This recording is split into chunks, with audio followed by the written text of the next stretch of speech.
Good evening and welcome to Metro Focus. I'm Jenna Flanagan. Mayor Bill de Blasio recently unveiled the city's $92.5 billion budget, and he says it demonstrates a, quote, real focus on fiscal responsibility. But initially, the city's mental health initiative, Thrive NYC, fronted by his wife Charlene McCray, was spared any cuts. After a major backlash by the critics, the mayor has gone ahead and has slashed Thrive's budget by $9 million. Was it the controversy or the need for fiscal responsibility that made the mayor cut their budget? And with an additional $916 million in cuts proposed, what other cuts can New Yorkers expect? Here to discuss how this will affect the city's future is Ben Max, executive editor of the Gotham Gazette. Ben, welcome back to the program. Thanks for having me. All right, so the city budget. Yes. It looks like we've got some cuts. It looks like some people might get more money. Is this something that's clear cuts and more spending, or is this more of perhaps a moving around of money? Well, there's definitely some savings that the mayor's finding. This is, again, just to be very clear for everybody, is his executive budget plan, which now forms the last couple months of negotiations with the city council. A final city budget is due by July 1st for the start of the fiscal year. So the mayor comes out with his $92.5 billion executive budget plan. And for the first time, he instituted a certain kind of savings program where he insisted virtually every city agency find some savings. And he hadn't done that before. He had a different savings program. This is a little bit more aggressive. But the city budget is still growing. It's guaranteed to grow by the time we have a new budget. And it's grown at a very fast speed under this mayor.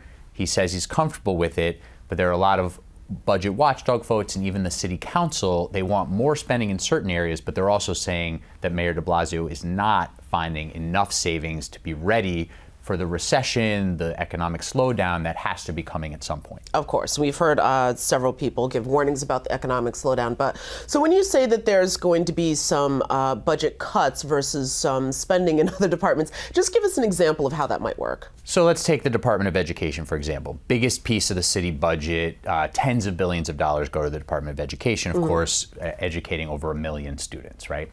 So in some ways, the mayor is cutting about $100 million from planned spending at the DOE, and that's through a variety of programs. One, for example, is they're reducing the weekly extra time at some of the city's most troubled schools that were in this renewal school program. They're knocking down the extra learning time that was allocated there because they believe those resources are better spent elsewhere. Yes, I agree. Okay.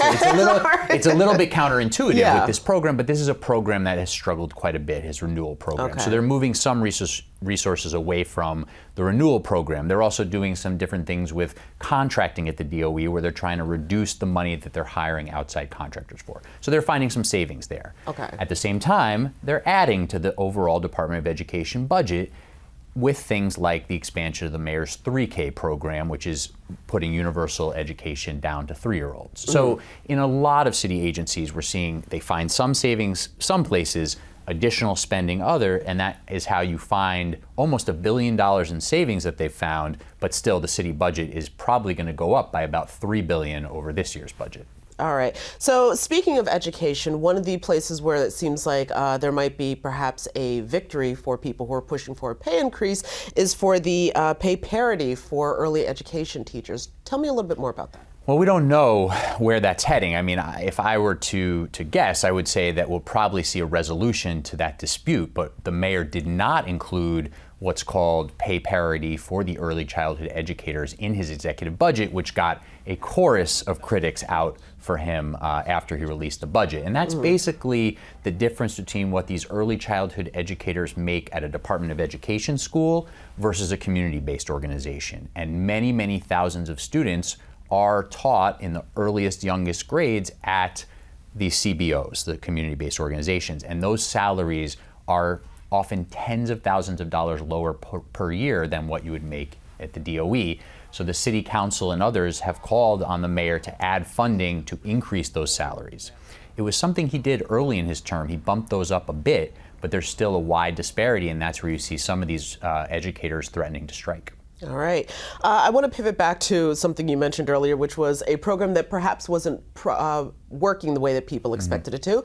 A perfect example would be Thrive NYC. I understand that that program looks like it's going to be getting some cuts, but also some spending increases anyway. Exactly. So similar thing. So Thrive NYC is the city's mental health care roadmap spearheaded by the mayor's wife, First Lady Chirlane McCray. It's recently gotten a lot of scrutiny for, is it really working? What are the metrics? Are they spending the money wisely? And so we saw the mayor originally outlined $250 million in spending for Thrive NYC in his preliminary budget plan, and that's now down to $241 million. So the spending was set to increase, but actually he's knocking down $9 million from the increase. So it's still planned to go up, but he's reducing it a little bit. The city council had said, let's knock it down from $250 million to $200 million because it doesn't seem like this program is really scaling up the way that you thought it was going to. So we'll see where that goes in the final negotiations as well. Well, speaking of the final negotiations, are there any particular fights or perhaps, let's say, passionate disagreements that we can expect between the city council and the mayor? Well, I think we hit on maybe what the biggest one will be, which is the pay parity for early childhood educators. The other thing at play here is there's been so much growth of the city budget over the years that the last couple of years is a lot of tinkering. So we don't see huge asks from the city council or others, but a lot of, and it adds up, but a lot of $2 million here, $5 million there, $15 million there, again, out of a $92 billion budget. The other thing I'd point to probably is census outreach funding. The mayor is now allocating $26 million to fund groups to do census outreach so the city gets an accurate count. The city council had asked for $40 million, so we'll see if they maybe argue over that a bit and get to somewhere in the middle. That's one example. Variety of other things like that. Funding to arts institutions and, after school programs always come up, things like that. Of course. Now, of course, I couldn't let you go without asking about the question that everybody wants to know about the mayor. Will he or won't he make a decision about whether or not this is his final stop politically, or will he run for higher office? Right. So the mayor's been saying for a while that he's going to make a decision about a presidential bid soon, sooner than later. It's got to be soon. This week, maybe next week, we've seen roughly 20 candidates in the Democratic field now, including Joe Biden jumping in. So I think the mayor likes to be buzzed about a bit, and he's got to make a decision soon. There's very little for him to lose by throwing his hat in the ring, other than I think New Yorkers being even more frustrated with him. But he's going to be term limited out, and he has to think about his future. He also believes that he can push the discussion in a certain way based on his accomplishments. He does have some very real accomplishments. At this point, it's hard to see where he fits into this field, but he's the mayor of New York City, biggest city in the country. He feels like he's got some things to boast about. We may see him jump in. All right. Well, running for president aside, we definitely will be watching the budget negotiations. Ben, thank you for joining us again on Metro Focus. My pleasure.